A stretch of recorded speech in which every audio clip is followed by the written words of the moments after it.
నమస్తే. అందరు ఎలా ఉన్నారండి? బాగున్నారా? నేనైతే మాత్రం చాలా బాగున్నాను.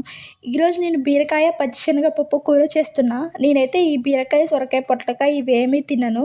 అందుకే బీరకాయ అలా ఉత్తిగా తినలేక పచ్చిశనగపప్పు వేసి చేసుకుంటున్నా. ఈ బీరకాయ కంటే బీరకాయ పొట్టులో ఎగ్ వేసి చేసుకుంటే కూర మాత్రం టేస్ట్ సూపర్గా ఉంటుంది. మీలో ఎంతమందికి ఇలా బీరకాయ పొట్టుతో కూర చేస్తారో తెలుసో లేదో అనేది అయితే కమెంట్ చేయండి. ఫస్ట్ అయితే పచ్చిశనగపప్పును ఒక 30 మినిట్స్ నానబెట్టాలి. ఆ తర్వాత ఒక గిన్నె పెట్టి ఆయిల్ వేసి ఆయిల్ హీట్ అయినాక జీలకర్ర, ఆనియన్స్, పచ్చిమిర్చి, కరివేపాకు వేసి బాగా ఫ్రై చేయాలి.